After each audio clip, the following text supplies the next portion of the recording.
can you bring me that book I had yesterday? Mountain Valley's Geographic Guide to Equestria? Spike, who was sweeping the library, paused from his work and glanced in Twilight's direction.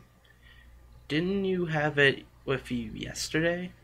Twilight looked up from her book, deciding to stare at the ceiling as she tried to think back. Well, I didn't think, but maybe. No, wait. I did have it. I put it in my saddlebags so I could have it when I read this book at the park. But then I realized I had left this book here. The unicorn began to point her hoof at different spots in the air, mentally retracing her steps.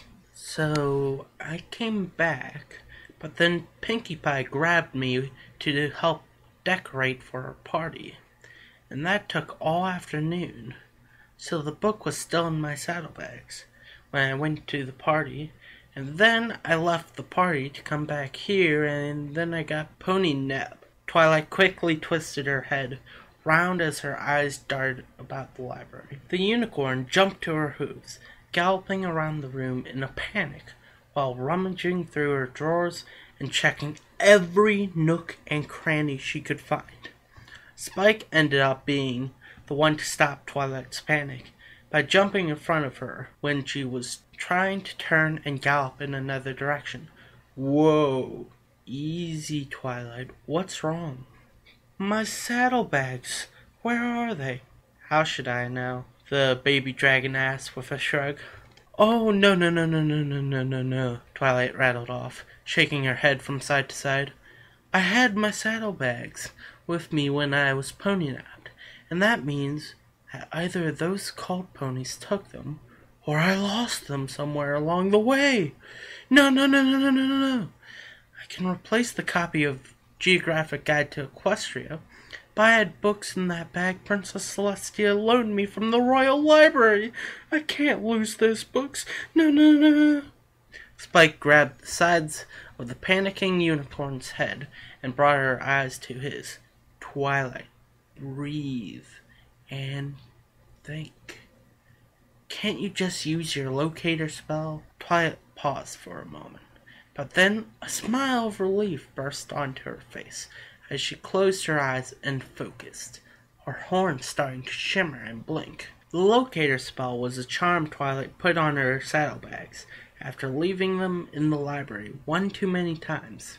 It would allow her to find her bags based on similar magical principle to the spell Rarity used to find gems. Twilight's spell, however, had a wider range and was more accurate since it was focused on finding a single magically marked item, namely her saddlebags. Twilight waved her head around, crossing her eyes as she watched her horn flash at different rates, and eventually found the direction where the flashing was the fastest. The spell was pointing to a window, beyond which Twilight could see the ever-free forest. Great. That's just great. My bags are in the forest, Twilight grumbled. If it was just a normal bag of books, she would have probably left them, considering the dangers involved going into the Everfree Forest. Twilight, however, couldn't keep herself from thinking about how Princess Celestia herself had loaned her some of those books. Even if the Everfree Forest was dangerous, disappointing the princess was worse, at least in Twilight's mind. After a few seconds of internal debate, Twilight began to trot towards the door, only for Spike to quickly cut her off. Nah, no way, Twi. Princess Celestia would have my scales. She found out I let you go back into the Everfree Forest the day after you were pony napped. Well then, she just won't find out, Twilight replied, levitating Spike out of the way only for him to run back into her path. But what if those crazy ponies are still in the forest? Do you want to get pony napped again? Princess Celestia's guards scoured the forest last night with the Cora's help. I doubt that any of those ponies are still there, Twilight rationalized. Besides, I need to get those books back. They're irreplaceable, and I need you to stay here in case some pony comes and needs to check out a book. This is a library, after all, and we can't just close it whenever we want. Spike was not convinced, crossing his arms and eyeing the unicorn. I still don't like it, Twilight. Can't you find some pony to go with you? Every pony else is busy, especially after they already came by to see me. Besides, I've been to the Every Forest before. Spike, I know how to keep myself out of trouble, says the pony that turned to stone by a cockatrice, Spike pointed out. Twilight smiled weakly. I'll admit that wasn't one of my better moments. Still, if I'm not back in 3 hours, then you can tell the princess that I left. You can even say that I put you to sleep with a sedation spell so you couldn't stop me. Twilight, I don't want you to go because I think it's dangerous, not because I don't want to get in trouble.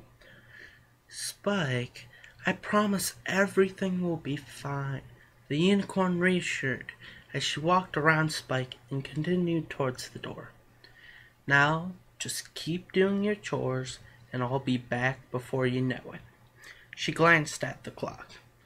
It's just after 3, so if I'm not back by a little after 6 in the afternoon, then you could tell Princess Celestia. But I promise I'll be back.